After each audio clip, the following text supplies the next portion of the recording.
watching the 420 newscast in English. I'm Linda Tamima. These are today's top stories.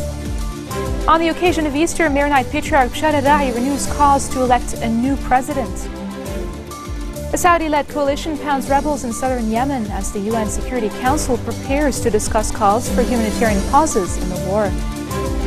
And in Australia, hundreds of anti-Islam protesters clash with counter-demonstrators rallying against racism. Maronite Patriarch Bashar al-Ra'i says politicians have no excuse for procrastinating over the election of a new Lebanese president and accuses political parties of relying on external powers for directions. In his fifth Easter message, Ra'i said there was no constitutional excuse to hesitate in taking any tangible initiative to exit the vacuum situation. Ra'i called on lawmakers to fulfill their duties by electing a president as soon as possible. The Patriarch saluted and endorsed the civil society activists who held a protest near the parliament on Wednesday, calling on lawmakers attending that day's presidential election session to end the vacuum. Ra'i also called for the development of Lebanon's public schools and university, saying the educational sector should be free from politics. A Saudi-led coalition has pounded rebels in southern Yemen and dropped more arms to loyalist fighters as the UN Security Council prepares to discuss calls for humanitarian pauses in the air war. Yemen's main southern city of Aden, a last foothold of supporters of absent President Abd Rabbu Mansour Hadi, has been shaken by more than a week of fierce clashes between Shiite rebels and loyalist militia. A military source said at least 13 rebel fighters were killed. For a second night, the coalition airdropped weapons and ammunition to supporters of Hadi, who fled to Saudi Arabia late last month as the Houthis approached his refuge. Aided by the airstrikes and arms drops, the pro-Hadi fighters have managed to drive the rebels back from some parts of central Aden, including Hadi's palace. At least 185 dead and 1,282 wounded from the clashes have been counted in hospitals in Aden since March the 26th.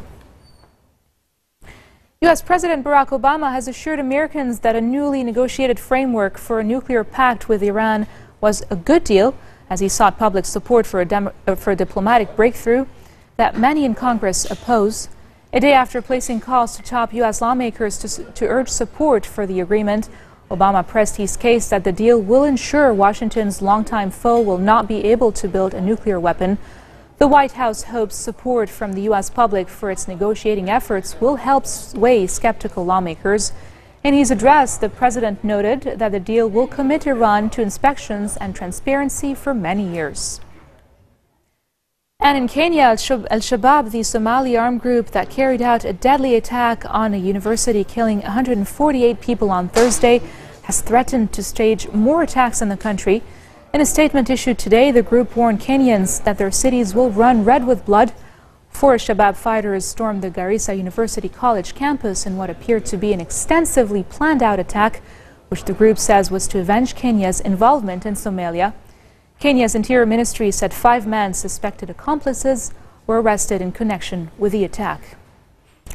Moving on to Australia, hundreds of anti-Islam protesters calling themselves Reclaim Australia have organized rallies in cities across the country and were met with counter-demonstrators rallying against racism. Australian media says Reclaim Australia want the burqa banned and oppose Sharia law and Islamization. Scuffles broke out between the two rival groups as police attempted to separate them. Victorian police reportedly arrested 3 people. And coming up next, Movie Minutes kicks off with our special guest, Riza Majdoub. Stay tuned.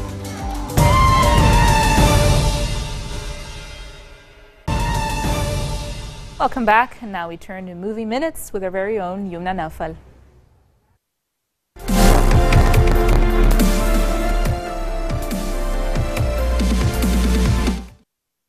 Welcome to the first edition of Movie Minutes. Last week, a memorandum of understanding was signed between IDAL, the investment authority in Lebanon, and Liban Fondation Cinema to help create a fund that could support aspiring artists, screenwriters, movie directors, and others.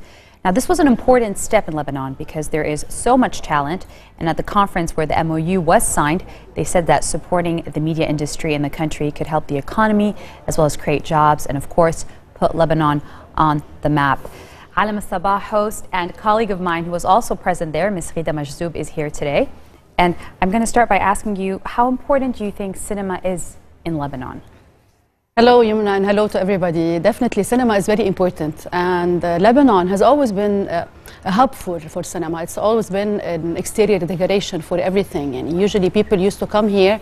They used to shoot movies from all over the world. European directors, Arab actors, Arab directors, they used to come here to Lebanon. It was always very interesting. Even during the Civil War, cinema hasn't stopped at all. We have a lot of directors who have emerged. They started here, they worked here in Lebanon under very cruel situations, and then they traveled abroad. The movies were always there. We were always present in the festivals all around the world, and this has always been happening. And year after year, we've been noticing that we need cinema. Cinema is a mirror of the society, and cinema reflects everything that's been happening. That's why in the past years, all the movies were reflecting all around the Civil War, and everything. But now, more and more, we're having lighter movies, maybe comedy, action movies, things that people need to go in, because for me, cinema is a magical world. When you go in, it's like when you're going in to pray, because it's like anything that you go in, you see, you capture inside your imagination, and it takes you to another world. And this is, for me, has been always a fascination. Ever since I was a little girl, I've always watched Oscars and everything. Yeah, so cinema now is moving forward. The Oscars are such an important part of the movie industry.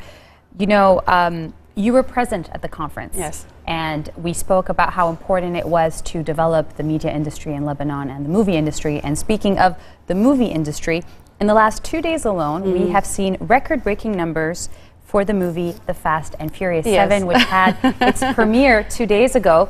I just want to say a few numbers here. On its opening day, it grossed $25,000 at the box office and is expected to gross about $70,000 in the weekend. Now, this for Lebanon is huge because, just so our audience and our viewers know, the highest selling movie in recent history was 2012's Skyfall, which on opening day grossed $11,000 and the weekend $45,000. So Fast and Furious is even double than Skyfall. Definitely. And I know you went to see it. Yeah, so what did you think of the movie? Well, for me, Fast and Furious hasn't always been my cup of tea, and definitely not now also. But probably there was something emotional about this episode of the movie, or this part of the sequel. The saga itself hasn't always captured my attention. I have never been to any of the previous movies, any Fast and Furious movie before, because this is not the action films that I like. It's not capturing for me, and it's not very interesting for me. This time it was really emotional at the beginning, because Paul Walker, he left us in November 2013 while he was still shooting Fast and Furious 7. And he had already filmed half of it. But they were able to finish it without him, using his brothers. What his brothers and stunt doubles and CGI animation. They really used a lot to be able to film the whole thing and to finish the whole thing. That's why it took so long. They were supposed to let it out in summer 2014. It stayed until April 3rd. Did you like anything about it? I think no, definitely. I liked the movie.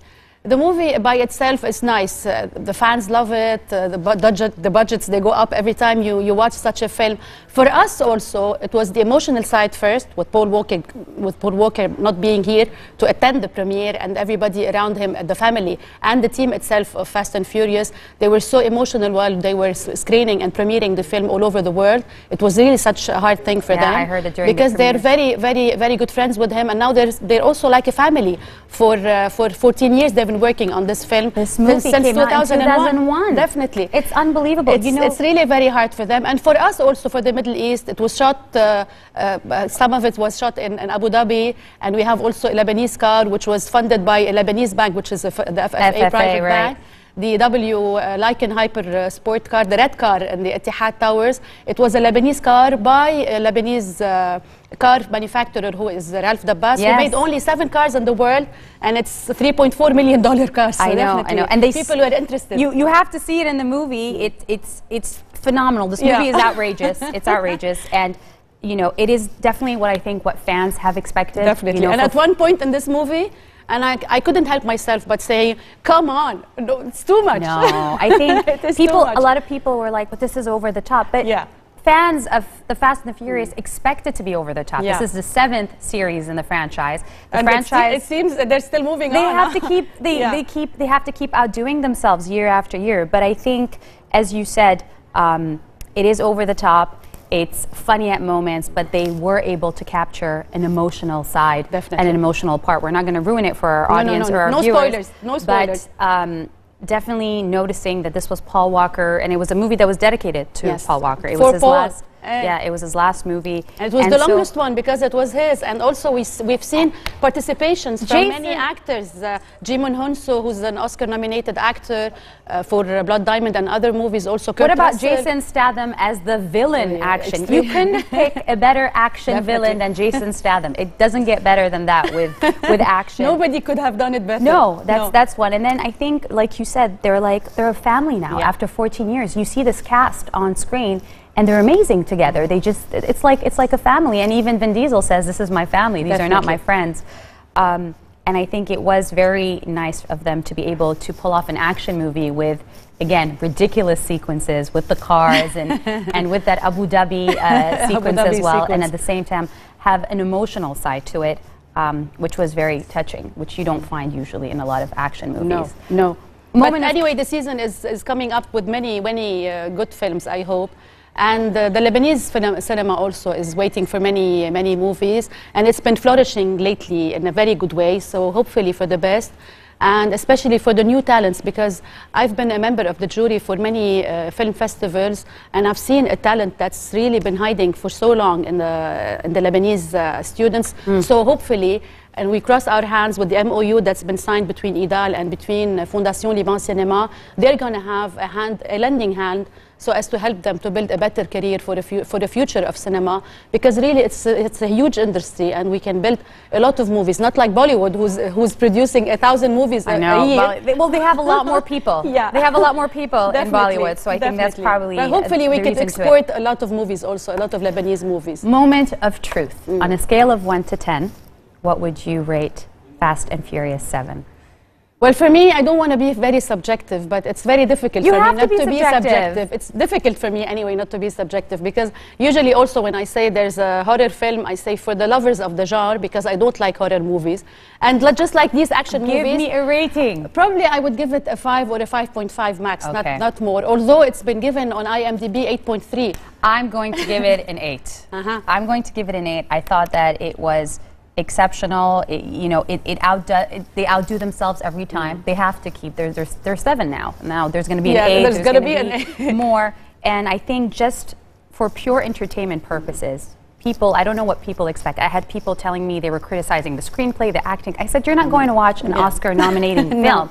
You're going to watch Fast and Furious 7. There's supposed to be bombs and cars and buildings and things of the sort exploding. And exploding things. And for the fun that it was, I think I enjoyed it very much. It's definitely a popcorn soda movie. I gave it an 8 over 10. So Fast and Furious, you can catch it right now. It's playing across Lebanon, all over, and you better get your tickets quickly because they're selling out very fast. And I want to do an announcement. Yes, go ahead. Since I am on Future Television now, and since I have my show, which is every Wednesday at noon at 12 o'clock in Alam al-Sabah, I would like to promote it because I've always worked on many things different than other shows that you've seen on TV, which is promoting the academic level of cinema making or filmmaking in Lebanon. Also highlighting the job descriptions in the movie about the casting director, the lighting director, the DOP, not just the editor or the cameraman or the director or the film writer who does a good movie. It's the whole ensemble and the whole cast who can deliver through a very good movie. And this is what I've been trying to work on for the past 2 years in Alam Sabah also, so as to give the viewer another taste of cinema, because I really love cinema and I'm a cinephile till the end, and I love to make this also work for the viewers of Alam Sabah as well. Or online. I would like to thank my guest, Rida Marzoub, in English for being here. You can catch her on Alam al-Sabah, as she said. Thank you so much for being here. Back to you, Linda. Thank you, Yumna and Rida. This marks the end of our bulletin for today. Now for a reminder of our headlines. On the occasion of Easter, Maronite Patriarch Shada Rai renews calls to elect a new president. Saudi-led coalition pounds rebels in southern Yemen as the UN Security Council prepares to discuss calls for humanitarian pauses in the war. And in Australia, hundreds of anti-Islam protesters clash with counter-demonstrators rallying against racism. That's it from us for today. That was Yumna Naufal and myself, and we wish all those celebrating a very happy Easter.